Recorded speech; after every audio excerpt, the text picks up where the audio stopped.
こんにちは。今日はね、気が重いですよ、本当に。っていうかもうね、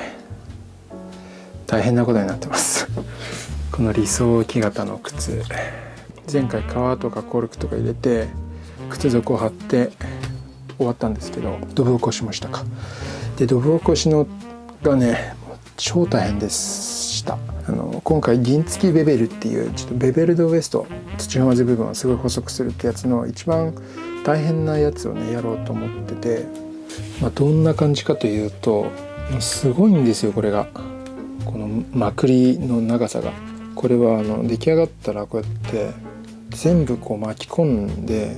このソールの断面を隠しちゃうっていうやり方なんですけど、これやるとこの隠す分ね、ドブ起こしの長さが増えるんですよ、この幅が。でさらに今回ものすごいえぐってるんで、この辺とかこういう先端をね曲がった針でここにこう穴を開けて縫うんですけど、ここがねえぐればえぐるほどね、ソールの端っこから穴までの長さが増えるんですよね。でもうものすごいことになっちゃって、めちゃくちゃ失敗してます、これ正直言って。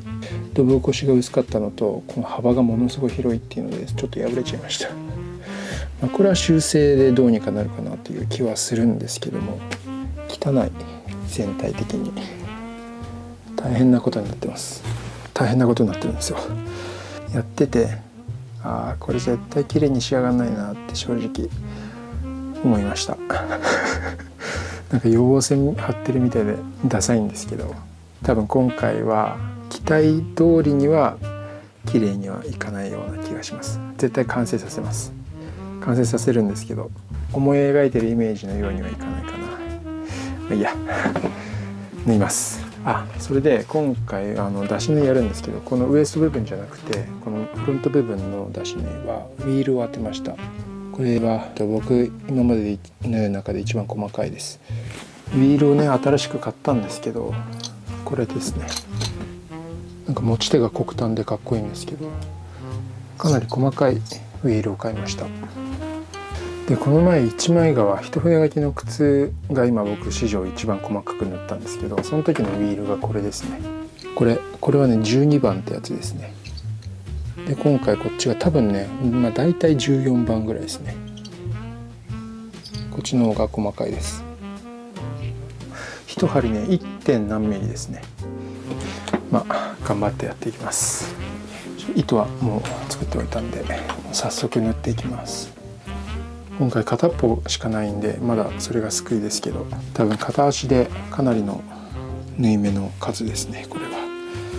頑張ろう。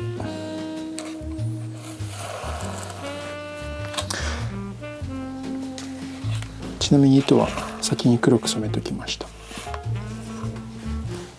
でこの土踏まず分は結構もう先にしっかり穴を開けときました。この部分は完成したら見えなくなる縫い目なんで、かなり粗めに縫っていきます。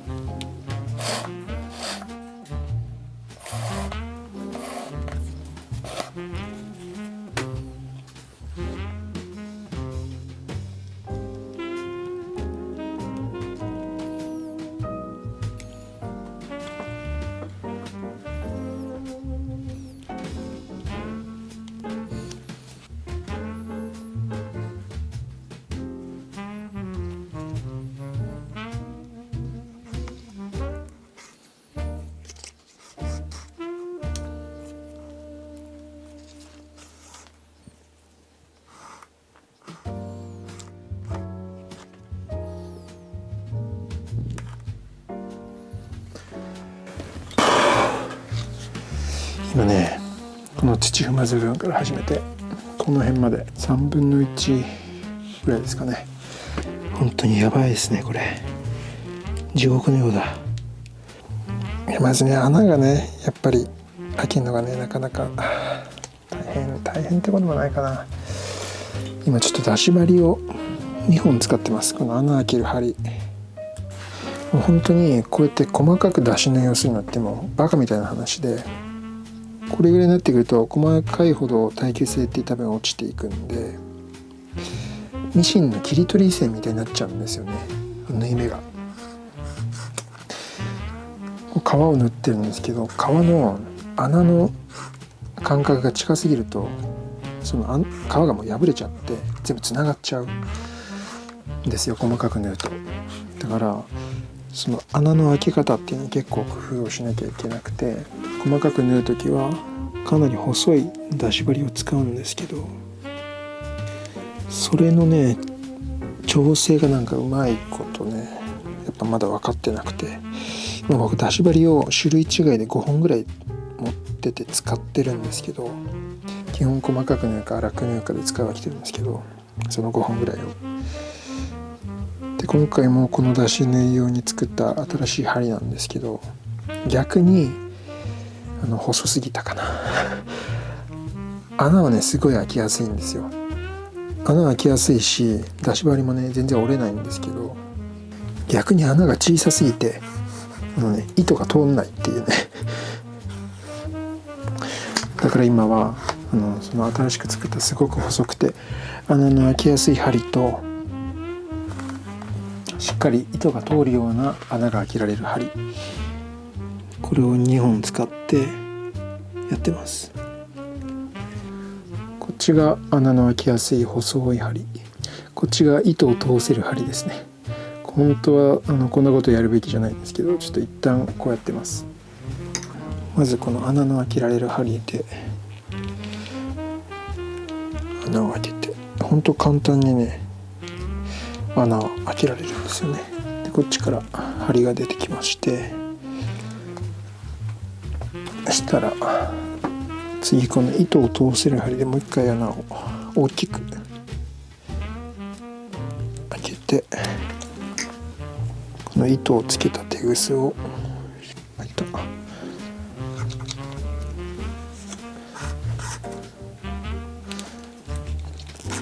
いしょ。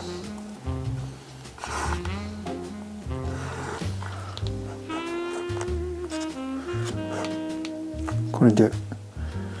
一目が縫い終わるとすんごい手間がかかる。で縫い目はこんな感じ、ちょっとこの辺ぐにゃついたんですけど、やっていくうちにだんだん慣れてきて、ま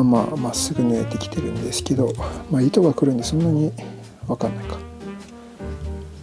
で本当にこれがね細かくてこんな感じで 2.5 センチに14針縫う感じなんで、全然ね縫っても進まないんですよ。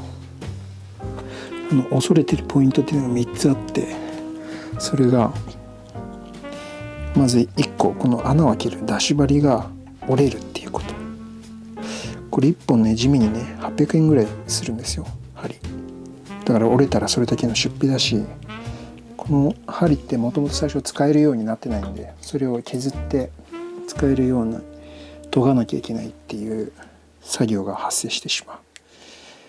う。もう一つ恐れてるポイントは、出し針の太さが太すぎて穴がつながるとか、糸をグッと締めた時に皮がちぎれて糸が潜り込んでしまうっていうこと。そうやったらもうね縫ってる意味がないし、見た目も悪くなっちゃうんで、もう本当に怖いですね、それは。でもう一つポイントは、テグスから糸が取れるっていうことですね。前回出し縫いした時にテグスに糸を巻きつけてるところを取ったんですけど、あれがね取れちゃうとまた作業の手間が必要だし、取れちゃうとその分どんどんね糸が短くなっていくんで困るんですよ。というそういう、ビビってるんですよ僕、出し縫いにいつもそういう失敗をしないために。でもそうやって失敗しないためにどうなるかっていうと、すごく遅くなりますね。いろいろ慎重な作業をやると。そうするとね結局いつまで経っても遅いまんまだしっていうので意味がないんだよ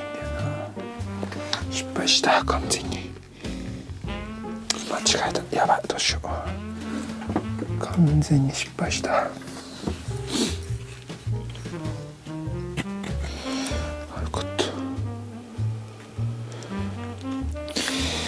細かいところは縫い終わりました。もう真っ暗になっちゃった今は内側の粉末部分、一番ね奥まってるところをね塗ってます。ここは、縫いにくいんですけど、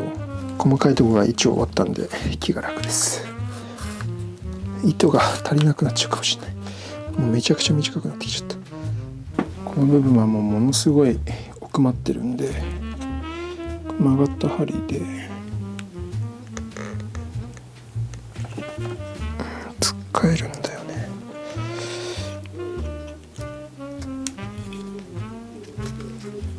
こうしてこっち側からも入れて、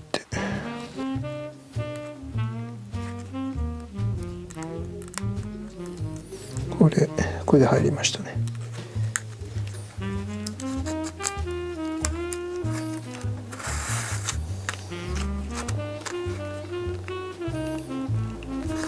この部分は正直この靴は履かないんで縫ってある必要もないっちゃないんだけどね、こんなごちゃごちゃに汚くなっちゃってるし、でもやっぱそこは縫わなきゃ納得できないんで、辛いですけど頑張ってます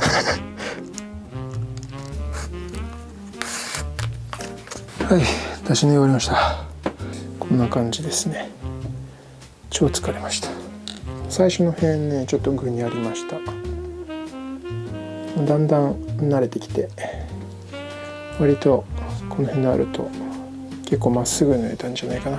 ちょっと黒いんでねあんまり分かりにくいんですけど、でこの辺もちゃんと縫いました。縫い目若干見えますね。本当にかなり奥の方なんで見えづらいんですけど、ここもちゃんと5ミリ間隔です。ここかなり粗めに縫いました。でこっちもね外踏まず側もちゃんと縫いました。これも今から隠しちゃうんでねここで見せておかないと縫ったことが証明できないんですよちゃんと縫い目見えてますね。こういう感じでもうぐっちゃぐちゃですね。この泥起こしが本当汚い。上から見たらそれなりに綺麗かな。いや地獄だったな今回。でも意外と、片足だけですけど意外と4時間半ぐらいなのかな。めっちゃ時間かかってますけどね。いや始めた時全然もう縫っても全然進まなくて、距離がこれは8時間コースかとか思ったんですけど、一応今日中には終えることができました。この細かいところは穴開きでね出し縫いを2本使うっていうよくわかんないことをしちゃったおかげもあってかなり時間かかったんですけど、これぐらいだったらまだ縫えますね。SPI14 だったらもうちょっと足数を重ねれば手際もよく上達していきそうな気がします。でも本当にこれでもうすんげえもう苦労してるんですけど、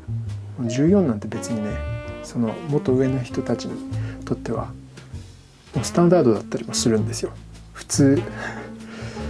もっと上行くと16とか18とか、もう18とか遠いほどって感じですけどね。 1.2 ミリとかですかね、一目が。さすがにちょっとね糸の設定とかいろいろ変えないとできなそうですけどね。もう未知の領域です。多分これで SPI14 は一応できそうかなということが分かったので、16とか18に行くのはもうとりあえずやめて14、12、10あたりを修行したいと思います。このウィールはもう一回熱したウィールでこうやって跡をつけ直すんで、もうちょっとくっきり跡がついてかっこよくなるんじゃないかな。で次回はこの辺のベベルドベスト、これを汚い泥起こしを伏せて綺麗に見せるようにごまかす作業をやっていきますんで汚いねこれ。頼むから綺麗になってくれよ。どうにかごまかしよう奮闘します。じゃあとりあえず今日はこんな感じで、また次の動画でお会いしましょう。